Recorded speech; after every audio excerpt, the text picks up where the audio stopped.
Mais Barabbas avait tué des gens. Ta sœur révolte, elle avait tué des gens. C'était meurtrier. C'est comme vous et moi. Alléluia. Amen. La substitution s'est faite. Et Barabbas a été libéré. Jésus a été condamné. Amen. Pourquoi Jésus a été condamné? Pour que toi, qui es Barabbas, ou Barabbas avec exécuté femme, amen, tu sois libre. Amen.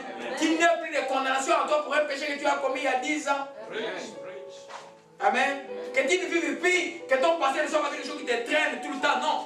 C'est qu'en Christ une nouvelle vie. Alléluia. Que tu crois que si ton passé même récent est comme un peu pas bon, il y a un avenir à Jésus-Christ de Nazareth. Nous l'avons vu et nous le verrons encore dans nos vies. Alléluia. Amen. Souvent, vous pouvez dans le passé. Hier, je parlais à une femme elle me parlait.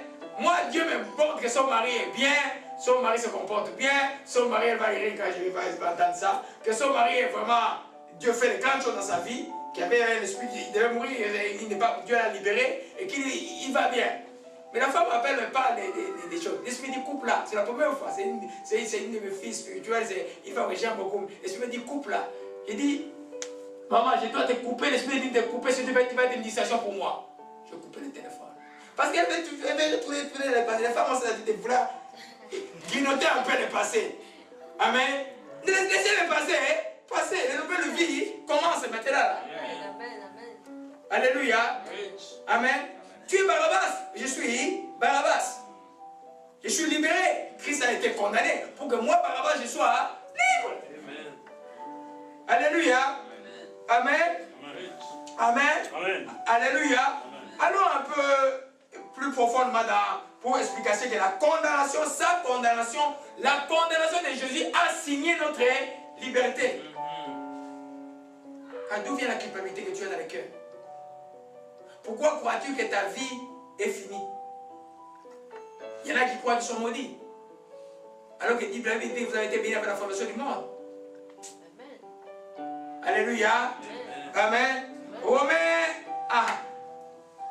Alors d'abord dans Colossiens 2 toujours. Alléluia. Amen, amen. Vous savez, les messages de Pâques, on peut parler des heures et des heures. C'est toute la chrétienté. C'est toute la chrétienté qui est dans ces messages. Colossiens chapitre 2. Amen. Alors j'ai une Bible que je vais donner à quelqu'un. Oh, ma Bible est restée. Je vais donner ça à quelqu'un. Colossiens 2, 12 à 15. Amen. Amen. Ayant été, nous lisons nous tous tranquillement cette portion, nous tous tranquillement.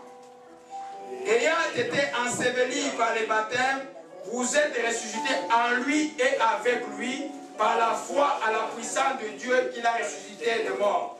Vous qui étiez morts par vos offenses, par l'incirconcision de votre chair, il vous a rendu la vie avec lui en vous faisant grâce de toutes nos offenses. Il a effacé l'acte dont les ordonnances nous condamnaient qui subsistaient contre nous. Il a détruit en le clouant à la croix. Il a dépouillé les dominations et les autorités et les a livrés publiquement en spectacle en triomphant d'elle à la croix. Il disait donc ça qu'on a acheté notre liberté. L'acte des ordonnances qui te condamnait, qui me condamnait, a été déchiré. Comment quand Jésus, le corps de Jésus a été crucifié. En d'autres termes, tu ne peux plus vivre la condamnation, à moins que tu persistes de vivre dans la désobéissance. Amen. Je connais ces jeunes qui venaient me voir, qui étaient étudiants en Polytechnique, je crois, 2000 ou 2002. C'était un jeune baptiste. Ils ont un enseignement très légaliste là-bas. Amen. Le pardon n'est pas très enseigné. Et puis, les jeunes hommes tombent à l'adultère, les jeunes garçons bêtises venant du Bénin ou quelque chose comme ça. Je peux me voir, j'ai pris le temps de les lire, de lire ces versets, et puis ce jeu j'ai dit, il n'y a pas de condamnation en toi. Va et ne refais plus ces choses. Amen. Alléluia. Amen. Quand il comprend la justification par la foi, tu es un homme, une femme libre. La Bible dit, il n'y a donc plus aucune condamnation en vous. On vient de voir que l'acte des ordonnances nous condamnent, là où les diables nous condamnent, là où les sorciers ont condamné, là où les ancêtres ont dit dans la famille, tous les garçons de la famille seront chômeurs. Toi, tu ne seras pas chômeur. Là, ils ont dit qu'ils n'auront pas des enfants. Toi, tu vas avoir des enfants. Là, ils ont dit qu'ils vont devenir fous, folles. Toi, tu ne deviendras pas folle parce que tu es dans l'alliance avec Jésus-Christ de Nazareth. Et qu'à la croix, cette condamnation-là a été déchirée. Des fois, tu n'as pas besoin de délivrance, de m'appeler toi que je fais la délivrance. Tu as besoin de connaître la vérité et de vivre ça avec foi, tu es libre. Alléluia. Amen. Amen. Alors, nous voyons bien que là, voyez à la croix, il y a eu un défilé, c'est-à-dire que tu peux me lire dans la Bible que tu as, Colossiens 2, juste le verset 15. Juste le verset 15, ça doit être très intéressant cette Bible-là. Okay. Amen. Amen, je lis au nom de l'Éternel.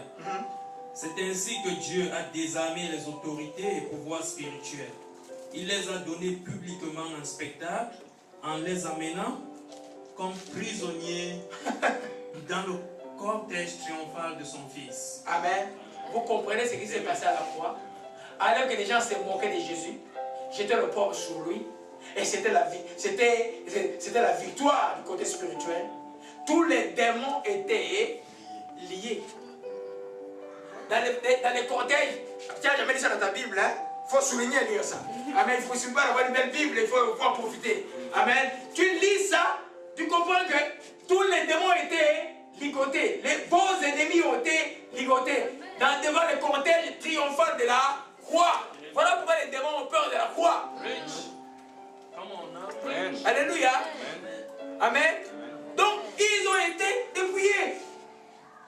Maintenant, c'est à toi de dire qu'ils sont forts. Si tu crois. Vous voyez que, revenons dans Colossiens 2, verset 12.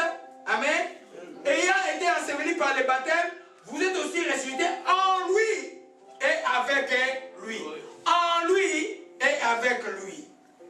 Par la foi en la puissance de Dieu qui est ressuscité. Par la foi à la puissance de Dieu qui appelle les choses qui n'existent pas comme s'ils étaient. Amen. Amen. Tout ce que nous vivons de la part, si tu n'as pas la foi de croire que cette réalité est tienne, tu ne vivras rien, tu vas être dans la religion. Alléluia. Amen. Amen. Les gens aiment les belles chansons, à l'église, mais quand tu causes avec eux, ils ne connaissent même pas c'est quoi la foi. Ils ont plus confiance aux médecins, aux psychologues. Quand un chrétien commence à consulter, croit que son médecin est plus que Dieu, ou le psychologue, mais il est loin de connaître la victoire de la croix. Jésus n'est pas venu pour les animaux, il est venu pour nous. Amen. Alléluia. Amen. Amen. Amen. Romains 8. Amen. Jésus a toujours demandé que sa condamnation a signé ta liberté. Alléluia. Et que tu es un vrai Barabbas, que moi qui vous parle, je suis un vrai Barabbas. Amen. J'ai mérité la mort, mais j'ai été libéré. Christ a été condamné à ma place. Alléluia. Romains 1. Alléluia. Ces textes, vous devez le voir. Je vous conseille pendant la semaine de lire Romains chapitre 7. Et puis le chapitre 8, vous allez comprendre ce que j'ai dit tout à l'heure. Alléluia. C'est pourquoi nous sommes déjà libres. Alléluia.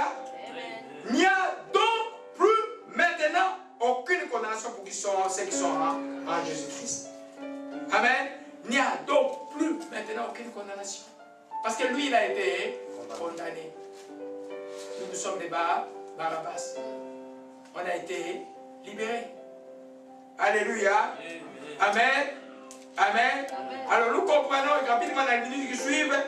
Il y a, quand dans l'œuvre de la croix, nous connaissons ce qui s'appelle la crucifixion. Il y a un événement important qui s'est passé à la crucifixion et les chrétiens doivent connaître. Il y en a qui t'appellent. Oh, ces péchés m'embêtent tout le temps. Prie pour moi pour que ces péchés ne viennent plus. Mais le péché a déjà été réglé à la croix du Calvaire. Parce que tu ne connais pas la réalité par rapport à où est le péché maintenant. Parce que tu as suivi un enseignement peut-être très légaliste. Amen. Tu ne comprends pas c'est quoi, quel a été le sort du péché à la croix du Calvaire. Quand nous parlons de l'œuvre de la crucifixion de Jésus-Christ, c'est l'œuvre de la condamnation du corps du péché. Le corps du péché a été crucifié et enseveli. Donc, comme tu es là, tu es mort au péché, comme dit Paul. Je suis mort au péché. Dites que je suis mort au péché. Je suis mort au péché. Amen. Cette phrase-là m'a sauvé plusieurs fois. Parce que quoi, le frère Laurent n'est pas tenté. Vous vous trompez? Je suis tenté des fois de manière très forte. Mais je sais que je suis mort au péché. Alléluia. Comme j'ai senti réalité tout le temps dans ma vie que je suis mort au péché, le péché n'a plus de pouvoir sur moi. Amen. Tu comprends? Alléluia. Amen. On va aller rapidement, mes bien-aimés. D'abord, le corps du péché a été crucifié. Amen. Le péché a perdu son pouvoir. Alors, on va dans Romains 6. Je voulais vous parler ça. On va aller rapidement dans ça. Amen. Chez les gens, quand tu commets une erreur, là, tu fais quoi? Tu viens au Seigneur, tu dis Seigneur, pardonne-moi. Donne-moi la force de ne plus revenir à ces choses. Amen. C'est fini. Alléluia. Amen. Parce que toi et moi, le péché n'a plus de pouvoir sur nous. Nous pouvons parfaitement vivre une vie sans péché. Advenant que nous tombons dans le péché, comme Paul dit, nous avons un avocat auprès du Père qui est Jésus-Christ le juste. Je vais m'assurer, je vais demander pardon. Amen. Nous n'allons pas faire du péché un mode de vie, mais le péché c'est un accident qui arrive dans la vie des chrétiens. Les chrétiens peuvent commettre une erreur, peuvent tomber dans le péché, mais il va demander pardon à Dieu. Et il ne va pas être coupable après. Les chrétiens qui avancent, surtout ceux qui ont appelé le ministère, si tu n'as pas ce secret que tu es mort au péché, tu ne peux pas aller loin. Tu vas commettre une bêtise, l'ennemi va t'accabler. Quelqu'un t'appelle pour prier, tu vas dire non, attends, je vais t'appeler dans 2 jours. Parce que tu te dis quoi, il faut attendre 2 jours pour être prêt pour prier. Donc, l'œuvre de Jésus n'est pas utile pour toi. Pour que Jésus te pardonne, tu as besoin de quoi? Simplement d'être sincère dans les cœurs, je le répète sur toi. Alléluia. Amen. Alors dans Romains 6.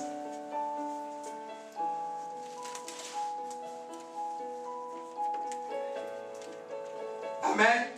À partir du verset 6, verset 5.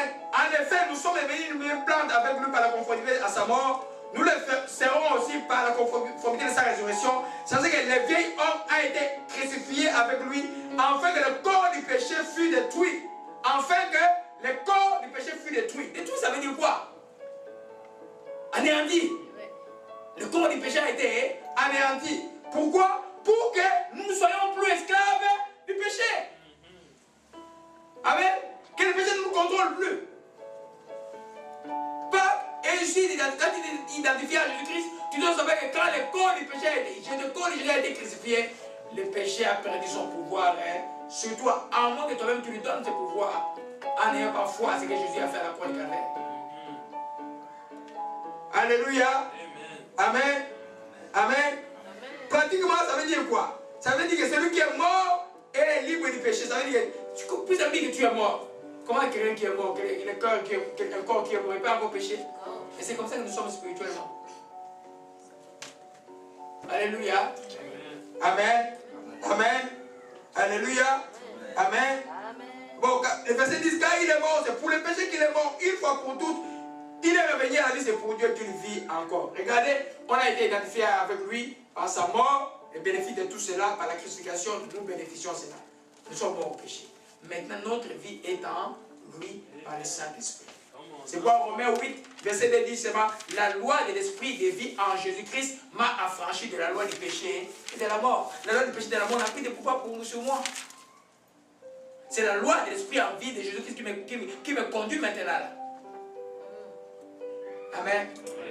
La chrétienté, ce n'est pas quelque chose